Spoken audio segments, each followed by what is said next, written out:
नमस्ते। आप सभी का फिर से एक बार स्वागत है आपके अपने YouTube channel Ayurveda for everyone में। मैं हूँ डॉक्टर रूपाली जैन। आज के वीडियो में बात करेंगे नेवल डिस्प्लेसमेंट के बारे में, जिसे नाभि खिसकना, नाभि हटना या धरण भी कहा जाता है। तो इसके कारण आपको क्या लक्षण दिखाई देंगे, जैसे भूख ना लगना, खाने का स्वाद ना आना, पेट में दर्द, भारीपन, खिंचाव सा होना, या फिर खाना अच्छे से ना पच के बहुत ज्यादा ब्लोटिंग, गैस, इस तरह की समस्या होना, कभी कॉन्स्टिपेशन होना या तो फिर कभी लूज मोशन होना, बहुत ज्यादा थकान रहना, वेट लॉस होना, पैरों में दर्द, पिंडलियों में ऐंठन, यहाँ तक कि इमोशनल डिस्टर्बेंस जैसे कि एंजाइटी होना, बहुत ज्यादा चिड़चिड़ापन होना, इस तरह के बहुत सारे लक्षण इसके कारण दिखाई देंगे। अब अलग अलग लोग अलग अलग तरह से नाभि को सेट करते हैं, जैसे कि एक्यूप्रेशर देके या फिर नाभि पे दिया रख के उसके ऊपर ग्लास रख के या फिर लोटा रख के। कुछ लोग हाथों से खींच के भी नाभि को सेट करते हैं, पर फिर भी काफी सारे लोगों में ये नाभि बार बार खिसकती है। तो चलिए इस वीडियो में हम जानते हैं कि इसके लिए आयुर्वेद का क्या दृष्टिकोण है, आयुर्वेद के अनुसार इस तरह की समस्या क्यों होती है, इसके क्या कारण है, क्या लक्षण है। साथ ही में इस समस्या से पूरी तरह से राहत पाने के लिए सबसे बढ़िया और बहुत ही आसान ऐसे 7 आयुर्वेदिक उपाय आप कौन से कर सकते हैं। तो चलिए बिना किसी देरी के ये इंटरेस्टिंग वीडियो शुरू करते हैं। आखिर तक हमारे साथ बने रहिए।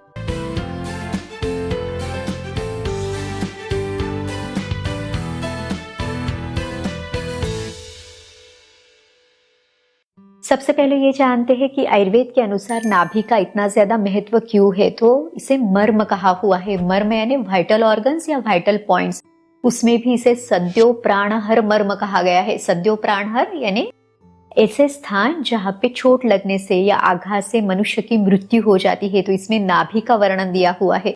अब देखिए, नाभि पित्त का स्थान है, पाचक अग्नि का स्थान है, यहाँ तक कि वात पित्त कफ, ये जो तीनों दोष है, इन तीनों दोषों के भी अपने अपने 5 प्रकार है। तो वायु के जो 5 प्रकार है, उससे नाभि कहीं ना कहीं हर एक वायु के साथ जुड़ी हुई है।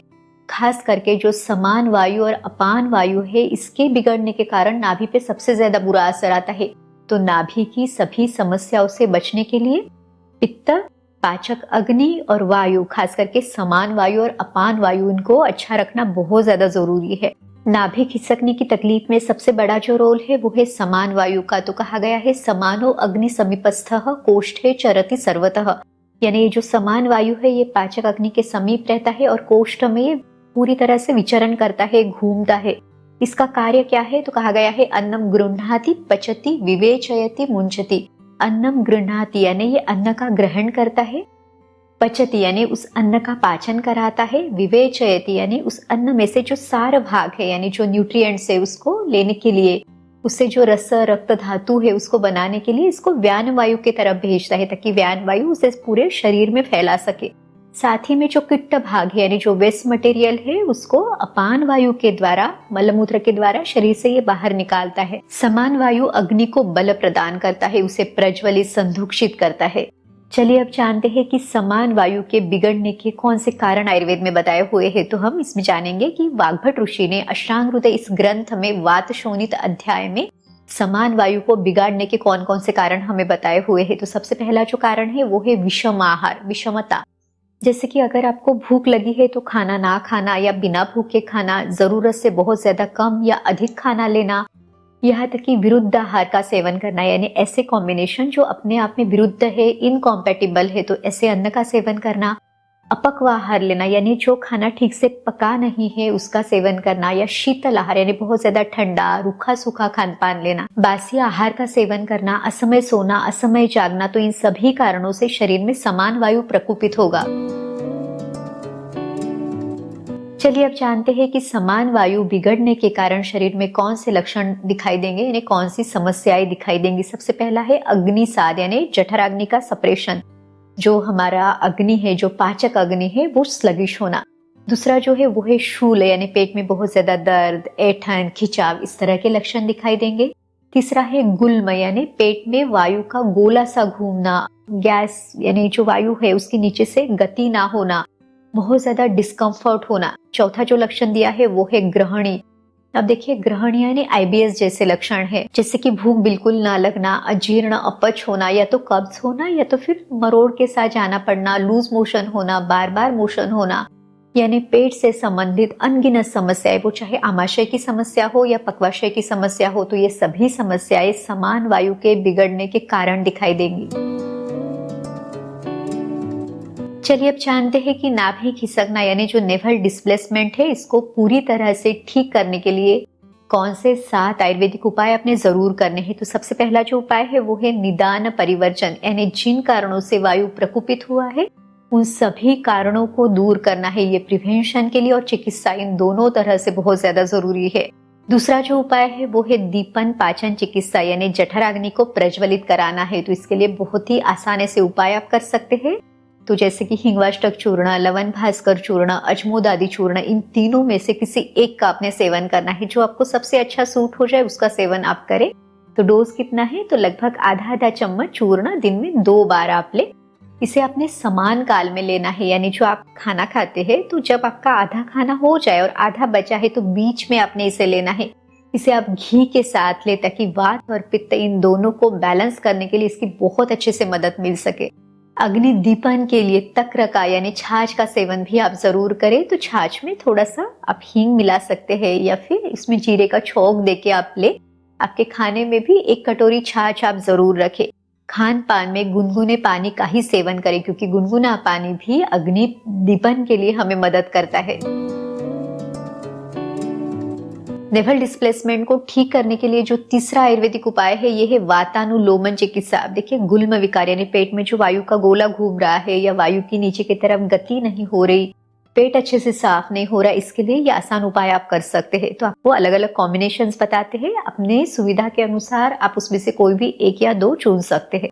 सबसे जो पहला कॉम्बिनेशन है वो है मुलेठी, सौंठ और हरड़ का कॉम्बिनेशन। मुलेठी का चूर्ण आपने लेना है आधा चम्मच, हरड़ का चूर्ण लेना है 1/4 चम्मच और सौंठ लेना है 2 से 3 चुटकी। इन तीनों को मिला के समान काल में यानी खाना खाने के बीच में आपने इसे लेना है।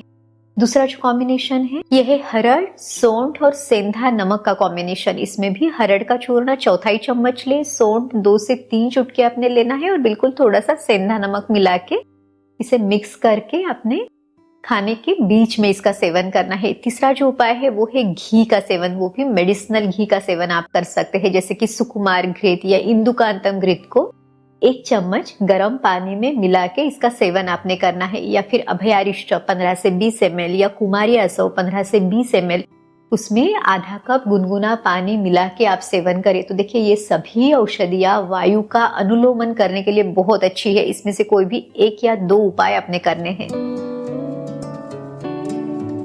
नाभि खिसकने की तकलीफ को जड़ से दूर करने के लिए एक बहुत ही आसान लेकिन उतना ही प्रभावी ऐसा उपाय है, ये है नाभि पूरण। नाभि पूरण यानी नाभि को तेल से भरना है, पूरण करना है। यहाँ तक कि आप वहां पे तेल अप्लाई भी कर सकते हैं। हमेशा जो तेल आप लेंगे उसको हल्का गुनगुना आपने लेना है।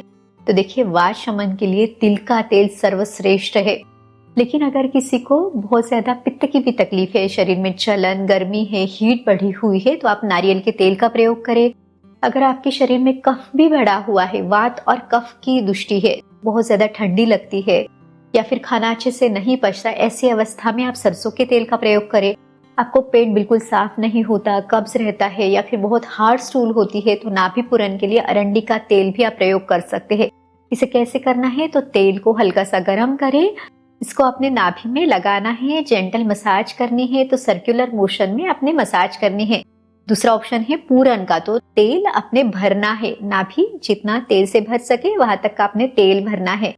इसे कब करें, तो सुबह खाली पेट आप कर सकते हैं, यहाँ तक कि रात को सोने के पहले भी आप कर सकते हैं। कितने दिन करें, तो देखिए ये बहुत ही सेफ ऐसा उपाय है, हर रोज कर सकते हैं। इसे आयुर्वेद में दिनचर्या में बताया हुआ है। अगर आप रोज नाभि पूरण करते हैं तो आपको प्रिवेंशन के लिए और ट्रीटमेंट के लिए दोनों तरह से मदद मिलेगी। 5वां जो उपाय है वो है नाभि बस्ती का। अब देखिए, पहले की वीडियोस में हमने जानू बस्ती, कटी बस्ती के बारे में देखा है, वैसे ही नाभि बस्ती करनी है। तो पेट के ऊपर अपने एक रिंग बनानी है, उड़द के आटे की ये रिंग बनानी है, ताकि नाभि बीच में आ जाए और उसके सराउंडिंग में ये रिंग रहे, ताकि उसके अंदर आप हल्का गुनगुना तेल भर सके। तो नाभि पूरण से भी नाभि बस्ती के रिजल्ट और अच्छे मिलते हैं। पर ये आप घर पे नहीं कर पाएंगे तो आप नजदीकी आयुर्वेद चिकित्सक के यहाँ जाके भी इसे कर सकते हैं।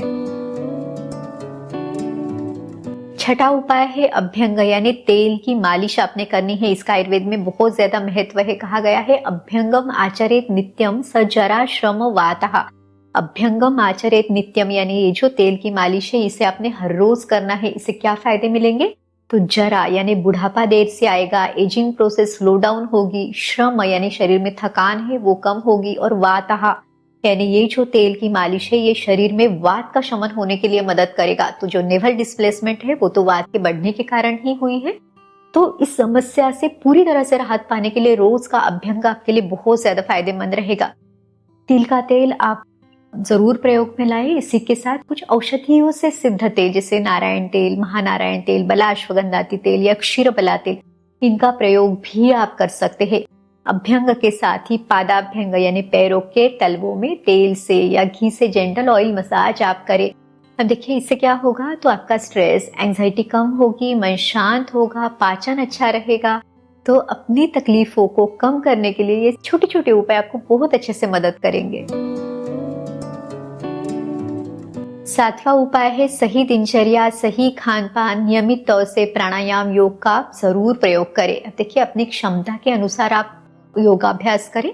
तो जैसे कि प्राणायाम में नाड़ी शोधन प्राणायाम, भ्रामरी प्राणायाम आप जरूर करें। आसनों में अर्धनौकासन, सेतुबंधासन, पवन मुक्तासन, भुजंगासन आप जरूर करें।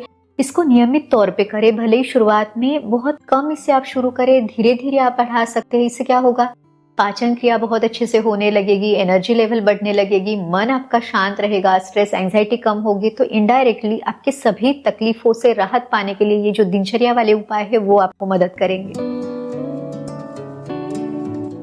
अब तक हमने जो 7 उपाय देखे वो आप बहुत आसानी से घर पे कर सकते हैं। पर अगर आपकी तकलीफ बहुत ही ज्यादा है और किसी भी उपाय से तकलीफ कम नहीं हो रही है, तो ऐसे में अपने नजदीकी आयुर्वेद चिकित्सक को दिखा के अपनी प्रकृति, विकृति यानी जो बीमारी है, ऋतु कौन सा चल रहा है, आपके शरीर का बल, आपके अग्नि का बल कैसा है, उसको देख के चिकित्सा लेना जरूरी है। और काफी बार जब फिर वात के साथ कफ दोष बढ़ जाता है तो वमन कराना है। वमन यानी उल्टी के द्वारा दोषों को शरीर से बाहर निकालना है। उसके बाद बस्ती का प्रयोग करें।